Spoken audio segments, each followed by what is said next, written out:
Welcome to the podcast on geriatric resources. This podcast was created by the University of North Carolina at Wilmington School of Nursing. Presented with and based on content authored by Dr. Maddie Mezzi in a dialogue with Dr. Deanna Gray Maselli and Melissa Aslagi. Dr. Maddie Mezzi is the director of the New York University College of Nursing, Hartford Institute for Geriatric Nursing. She's a professor at the NYU College of Nursing and the author of 10 books and over 60 publications related to preparation of baccalaureate and advanced practice nurses to care for older adults. She's a fellow of the American Academy of Nursing and a fellow of the Geriatric Society of America. Dr. Deanna Gray Maselli is a consultant to the NYU Hartford Institute for Geriatric Nursing and has been the project director for the Hartford Institute for Geriatric Nursing and the American Academy of Colleges of Nursing project entitled GNEC, which is the Geriatric Nursing Education Consortium. She's adjunct assistant professor at the University of Pennsylvania School of Nursing, a board-certified geriatric nurse practitioner, and a John A. Hartford Building Academic Geriatric Nursing Capacity, or BAGNEC, postdoctoral scholar. She's also a fellow of the American Academy of Nurse Practitioners and the Geriatric Society of America. Melissa Aslagi is a lecturer at the University of North Carolina at Wilmington School of Nursing, a doctoral student at the Medical University of South Carolina College of Nursing, and a board-certified family nurse practitioner in geriatric primary care. The objectives of this podcast are to discuss current demographics related to aging and anticipated trends, to discuss the use of the healthcare system by older adults across care settings, to review resources available to nursing students for assessment and evidence-based interventions for best practice in the care of the older adult, to review opportunities to build specialty knowledge across your career trajectory, and to determine available support and mentoring when considering a career in gerontological nursing. We'll begin by asking Dr. Maddie Mezzi to put into context this series of podcasts. I wanted to sort of set the stage as to what we were hoping to accomplish with GNEC. What were some of our goals?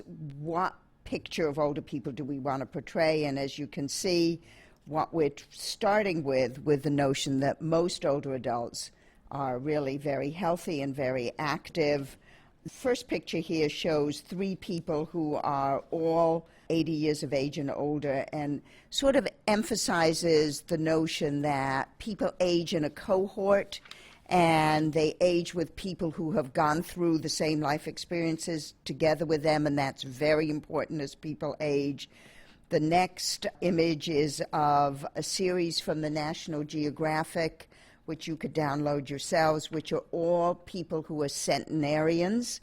That is, they're 100 years of age and older. We currently have about 70,000 centenarians in the country, and that number is supposed to increase in the next 25, 30 years to over 350,000. So we're going to have a lot of people 100 years of age and older. Many of them also healthy. As you can see, this is a lady who swims every day, 100 years of age and older. The next picture is a lady in Loma Linda, California, who actually is a nurse, though no longer working. Here she is with her cataract glasses, pumping her own gas. And Loma Linda is an interesting area of the country because it is an area of the country where people tend to live longer, and so it's one that's been studied quite a bit. And the factors that are associated with living longer in that community are people who remain very active as they age, people who do not smoke, who drink no or very little alcohol, and who lead a very healthy lifestyle and do a lot of volunteering and relationships in the community. The next image is one I love. It is four sisters. The one in the red dress on the left-hand side, as you look at the picture, is 100 years of age and older. The one on the right side is, I believe, about 83. These are four sisters who all live in Minnesota together, all living in their own community, all quite still active. And I particularly love it because I have four daughters, and in the interview with these sisters, they asked the younger one what it was like to be aging with four sisters, and she said, no matter how old you are, you're always the baby sister, which is, I guess, what my younger daughter would say. Thank you for sharing those photographs, Dr. Mezzi, as well as the stories behind them. Another resource that students have available to them are photographs from the Hartford Institute of Geriatric Nursing website. And these are just some examples of the photographs that are available. And as long as you're using them for educational purposes only, you're allowed to use these photographs. So now we'll turn our attention to Dr. Deanna Gray Maselli as she begins to talk about some of the demographics of aging. Dr. Gray Maselli, how are the demographics of aging shifting? Well, Melissa, in terms of our aging demographics, we know that in 2002, older adults over the age of 65 represented 35 million individuals. We also know that in 2011, 1 year away, our baby boomers will turn 65. And what the population projections are telling us are that by the year 2030, our 65-year-old age group will double to 69.4 million persons.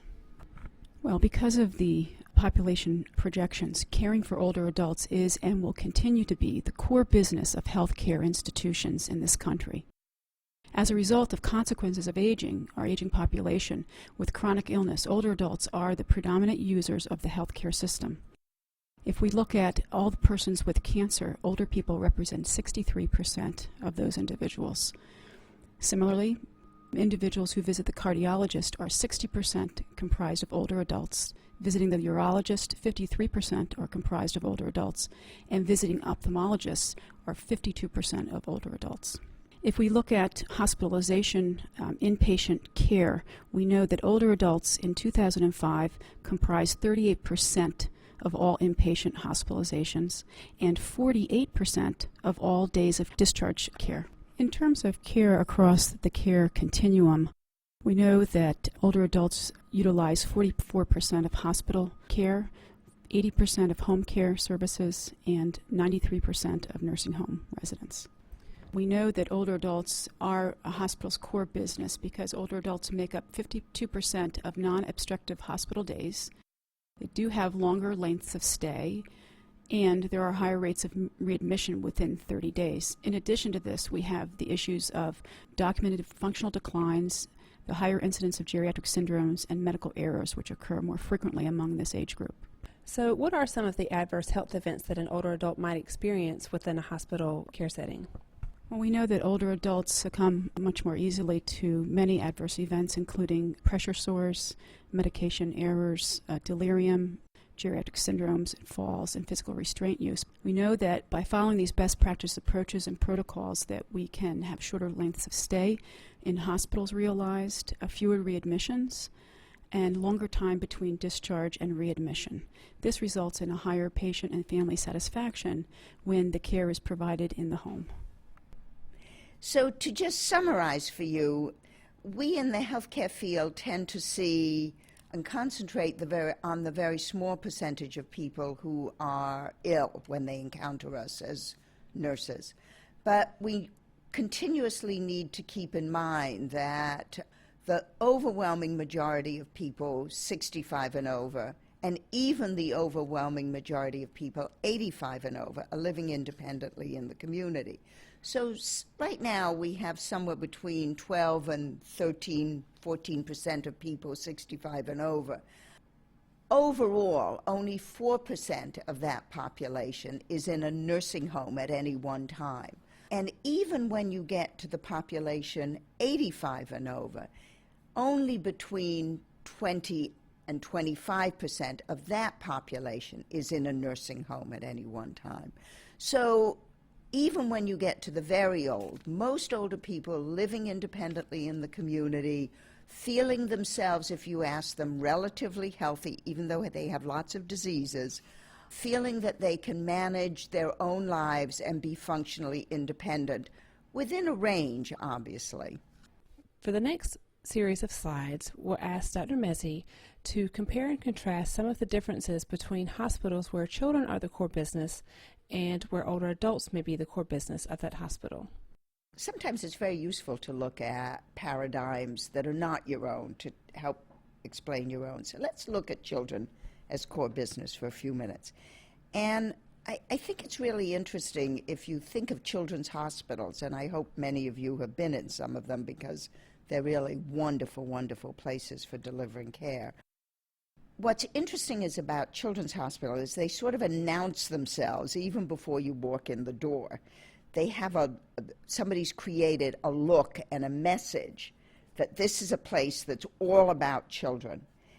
I challenge you to think about the hospitals that you're walking into where the predominant population is 65 and over, your general community hospital or academic teaching hospital where you have your clinical, and ask yourself, does it announce itself anywhere that it's all about the care of older adults?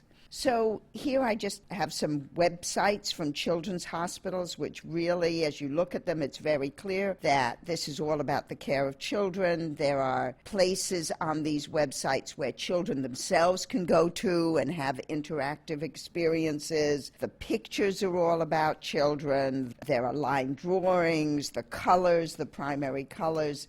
They're all about the notion that we take care of a specific age population, and it's responsive to that population. And then if you look at what we know about hospitals whose primary and core business is care of older adults, you'll see very little in anything that announces that. The promotional materials, either their website or the brochures that they give out, rarely have pictures of older adults on them. There's very little programming. The signage isn't in large print. The bed heights and the chair configurations, all the mobility aids don't really announce themselves that way. There's very little in the way of information for families specific around care of older adults, and certainly not older adults who also have cognitive impairments. Most of the 15,000 hospitals in this country do not have even one nurse who's prepared as a gerontological nurse, that is, has sat for the national certification. There are no national scopes and standards for care of older adults. And even in our premier hospitals, which we call our magnet hospitals, there's no criteria to become a magnet hospital that requires you to show that you're doing something different about your core population, which is older adults. We work with some hospitals that are called niche hospitals, Nurses Improving Care to Health Systems Elders. And these hospitals have made a real commitment to care of older adults. And I just want to show you a couple of websites from the niche hospitals and how different they look. So the first one is from Bronson, and it's a community hospital in Michigan. And here you see right on the home page, talks about children's health, women's health, men's health, and older adults' health. And if you look at the next one, which is from Christiana Healthcare in Delaware, again, right on the home page, you can find a series of programs at the hospital, both inpatient and also outpatient, to maintain health and health promotion that specifically addresses older adults. And we now have about 290 niche hospitals nationwide. This might be something you want to take a look at or ask your faculty to take a look at, whether there's a niche hospital in your area, and there's a website for niche. And they have a whole bunch of models in the hospital, the geriatric resource nurse, specialty units that are set up specifically for older adults, transitional care models, and all of those would be ones that would be exemplary examples of how hospitals could restructure themselves to improve the care that they provide to older adults. So the geriatric resource nurse model is actually a unit-based approach to managing the needs of older adults by adding the resources of a staff nurse who's participated in a specialized training process and also has experience within the clinical realm in best care practices of the older adult. So the nurses that are working on the floor have the backup of that gerontological advanced practice nurse or even a geriatrician or a geriatric team. An ACE unit is the acute care of the elderly unit, which is a redesign of an individual unit that builds on collaborative team building and creates a dual role for the geriatric nurse specialist and the medical director. There are nurse and physician-initiated protocols of care, and all of the staff are geriatric resource nurses. And most of these are certified through the ANCC. The ACE units focus on the unique needs of the older adult during hospitalization, and the staff includes expert gerontological nurses, physicians, and other supportive staff that are trained and dedicated to care of the older adult and has a physically supportive environment. The results of this type of unit are reduced lengths of stay and lower readmission rates following discharge. So the niche model, the geriatric resource nurse model, and the ACE units are 3 models of care that have been designed to specifically care for older adults in an acute care setting. So what are some of the resources that are available to nursing students as they begin to develop their competencies? One of the things that you are benefiting from at this point is that there have been an enormous number of resources created to help nurses provide exemplary best practice care to older adults.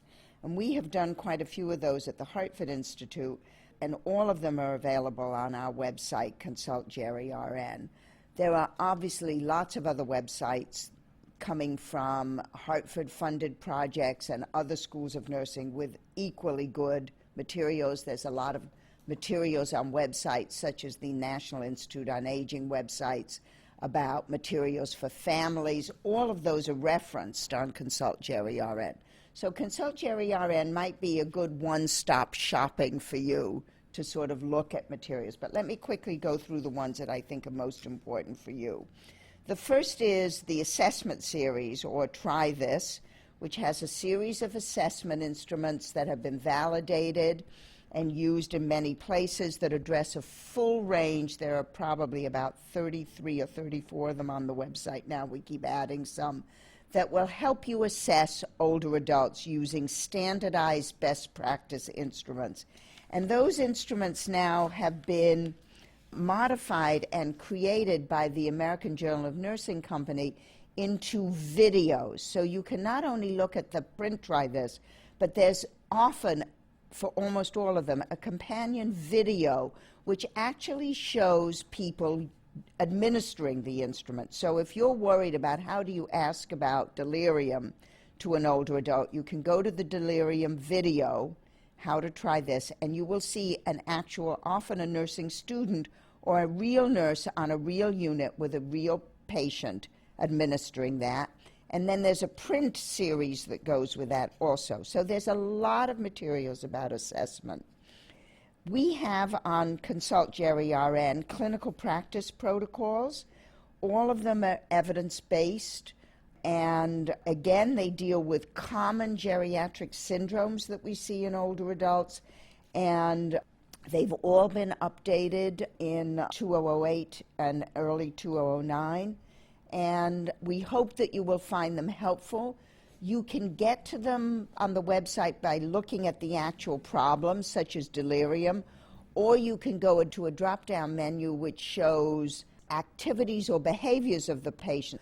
So there are many, many materials and resources on this website. There's resources for families, there's resources for staff developers in hospitals, and we would really urge you to take a look at all of these resources and think about how they might be helpful to you as a student and then when you move into practice. One of the things that I love about the Try This series is that there are 2 separate categories within the Try This series. One is for the non-cognitively impaired older adult, but there's also a series completely developed for best practice of care in the older adult with dementia. We also have a wonderful resource book called the Evidence-Based Geriatric Nursing Protocols Book for Best Practice, which is published by Springer. And this book outlines all of the major common chronic problems and acute events that students will see and helps them with the management, the assessment, identifying risk factors, and provides an array of resources to help them through the process of caring for older adults. In nursing education, until the early 2000s, there was really very little required of schools of nursing in relationship to teaching about care of older adults, giving clinical experience, and having faculty prepared in geriatrics. In the year 2000, we actually prepared, with the American Association of Colleges in Nursing, recommended competencies for students as they graduate from baccalaureate programs. This year, we're actually delighted that the American Association of Colleges of Nursing, in their revised Essentials of Baccalaureate Education, have specifically earmarked some competencies around care of older adults, and they match very much what we've been talking about today, that students, when they graduate from BSN programs, need to be able to do a comprehensive assessment of older adults, that they needed to know about evidence-based nursing interventions for managing acute and chronic conditions, that they need to be able to recognize, assess, and manage geriatric syndromes, and that students be able to do discharge planning and transitional care.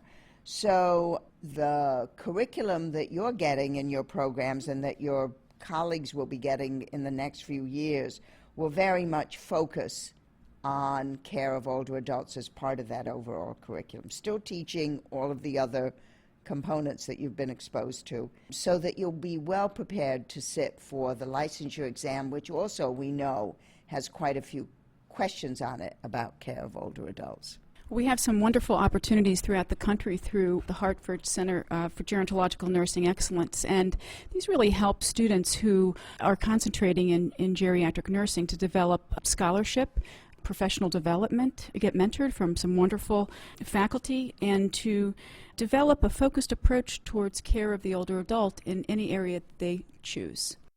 And these centers are, as Maddie mentioned, very well funded and provide a whole host of resources for students. In addition, we have the Geriatric Summer Institutes that are available through the University of Iowa, for instance, University of Arkansas, NYU, University of Pennsylvania. And these also provide a wonderful opportunity for scholarship and advanced research development at the doctoral level.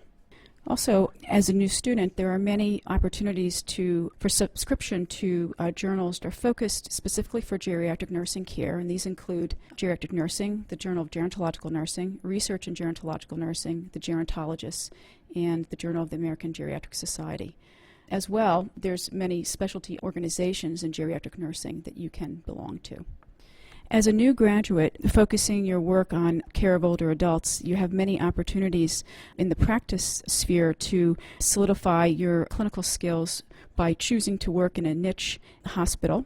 You also have resources throughout the country, a cadre of GECs, Geriatric Education Centers, that are funded that provide the opportunity for students to mingle with and learn with other disciplines. They're interdisciplinary focused. And additionally, there are opportunities for sitting for certification for the geriatric nursing competencies, which are provided for you. Well, I'd like to thank you, Dr. Mezzi and Dr. Gray Maselli, for speaking with us today about all the different resources that are available to students as they begin their careers. Dr. Mezzi, do you have any final words for our students? As you move out into your practices, and it's going to be so exciting, and you're really going to have an enormous amount to incorporate, you just need to know that in relationship to the older people that you're taking care of, that you're really not alone, that there are immediate resources just at your fingertips. By opening up your computer or your iPod and searching, you will find an enormous amount of materials that we hope are really focused on helping you on Monday morning as you think about taking care of some of these very complex and very ill patients who you can truly make a life-changing difference for as you begin your path along this wonderful journey called nursing.